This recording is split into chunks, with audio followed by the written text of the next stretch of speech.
Hello and welcome aboard the OCEANIS 51.1. This model is the first in the OCEANIS line's 7th generation. This year we celebrate the 30th anniversary of this line. We created this new boat leveraging all our experience. This boat was developed with three main principles. First of all, smart, for the elegant and ingeniously designed boat. Then, of course, comfort, as this is a cruising boat. And finally, fast, because we wanted to offer a proper fast cruiser. The OCEANIS line is dedicated to cruising, so we spent a lot of time designing the cockpit and platform for easy access to the sea. So here there is a very large swim platform that can be lowered and raised with an electric actuator. There is a very comfortable and solid bathing ladder.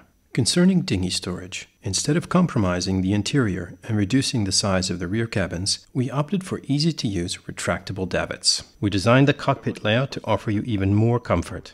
There are no longer areas with winches and seats close together. We moved everything to do with maneuvering the halyards, sheets and winches to aft at the helm station, so the deck layout is all about safety. Young children can be protected under the bimini, or friends who do not necessarily know how to sail, at the front of the cockpit. Everything to do with maneuvering anything that might be a bit dangerous, like winches for example, are located in one place. It is also an ideal deck layout for people who want to sail alone or short-handed. We have the electronics on the console and all the winches right at hand, so one can control the whole boat from this position. In the middle of the cockpit, there is a very large dining table that can easily accommodate 6 to 8 people. There is a 30-liter fridge forward, several cup holders, and a compass to aft for navigation. Finally, at the front of the cockpit, there are two very comfortable sunbathing areas with an easy-to-use backrest. Storage volume is something very important on a cruising boat, so we decided to create dedicated storage for the life raft in the cockpit table. This frees up all the other storage lockers for your equipment. There are very deep lockers under the seats to both starboard and port, line storage bags on each side of the cockpit, and to aft a very large locker for storing fenders and mooring lines with access through the starboard helm seat and also through a very large central deck hatch. Getting up to the foredeck is also a very important point. There are large side decks with tow rails molded into the deck that serve as good footing. Lifelines are high and easy to grab. And finally, to facilitate the passage forward, we decided to place the lower diagonal shroud on the inside of the side deck, while keeping the cap shroud on the outside for rigging stability. This new generation of hulls is really beneficial for interior space, but also improves the deck area as well. Here we are on the foredeck. It is now possible, for example, to bring the loungers forward to sunbathe. It becomes yet another space for relaxation. The bowsprit anchor integration is beautifully done. Forward, there is a tack for the spinnaker, then one for the Code Zero, and finally, just aft, the furling Genoa. The Code Zero tack point is sufficiently forward to be able to keep the Code Zero set, even when sailing under Genoa. A little aft, we find a very deep anchor well to avoid a tangled chain. And finally, a very large sail locker. Though there is already an asymmetrical spinnaker, a Code Zero, and a staysail in the locker, there is still plenty of storage space for a dinghy, paddles, or fenders. This sail locker can also be fitted as a skipper's cabin with a 2-meter-long traverse berth, with, of course, a toilet and a sink. For the new generation of OCEANIS, Olivier Rocopo, our naval architect, has created 5 different rigging designs to meet the needs of various owners. Here we have the carbon mast with a canoe boom. It is a taller, high-performance mast that comes with the first line package that also incorporates high-end deck hardware and winches. The standard rigging includes a furling mast and a self-tacking jib. This configuration requires only one winch per helm station, so it makes sailing extremely simple. Here we are now inside the OCEANIS 51.1. It is a cruising boat, so we kept the gently sloping companionway with a handrail on each side.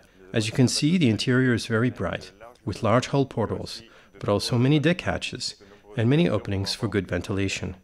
This version has 3 cabins and 2 bathrooms, with an owner's cabin forward, 2 guest cabins aft, and a bathroom to starboard. There is also a version with 3 cabins and 3 bathrooms, with a private bathroom for each aft cabin. Concerning trim choices, the interior is finished in brushed oak or in a dark mahogany. We also have a wide selection of bulkhead linings and interior upholstery. This galley is ideal to use at sea. There are Corian fiddles and handrails so one can stand securely when heeled over. The galley is also very easy to use when at anchor, with large countertops accessible from both sides, so it is possible for 2 or 3 people to work at the counter at the same time. In terms of household equipment, you have all the comforts of home, with a dishwasher, microwave, washing machine, wine cellar, and several refrigerators. There is a lot of storage in the upper and lower cabinets, a cutlery drawer, and other storage spaces below. The OCEANIS 51.1 is above all a boat built for conviviality, so we opted for a very large saloon table that can easily accommodate 6 people. This table is also extensible, which allows for the use of the portside couch to sit up to 10 people around the table. It is also possible to lower the table to create a double berth or a large lounging space to watch TV, for example. The chart table faces forward and is very comfortable to use at sea, with this very comfortable armrest. But it also turns out to be a very nice place to rest at the end of the day. Here we are in the owner's cabin, an owner's cabin worthy of a 60-foot boat. The bed is 1.60 meters wide and 2.05 meters long, with walk-around access on each side. There is even a very comfortable seat to be able to untie one's shoes, for example, or put one's shoes on, or to set your clothing on at the end of the day. There are numerous cubby holes in the bedside table, a 220-volt and a USB socket as well. There are also many cupboards above, and a wardrobe with indirect lighting. There are also curtains that effectively block out all outside light. There is a large drawer under the bed with even more storage forward, for travel bags or linens, for example. There is a large mirror on the rear bulkhead, with a tray for your phone or sunglasses, and finally, shoe storage. To starboard, there is the shower cabin, with a separate washroom. It's a beautiful space with a seat and also storage for your towels. On the port side, the head, is once again a very bright space, with a sink and toilet made with quality materials like the Korean countertop. Aft of the companionway, there are 2 very nice cabins that are ideal for welcoming your guests. They have berths that are 1.60 meters by 2.10 meters in length, with enough ceiling height to have the headboard aft, which saves your guests from having their pillows fall on the floor.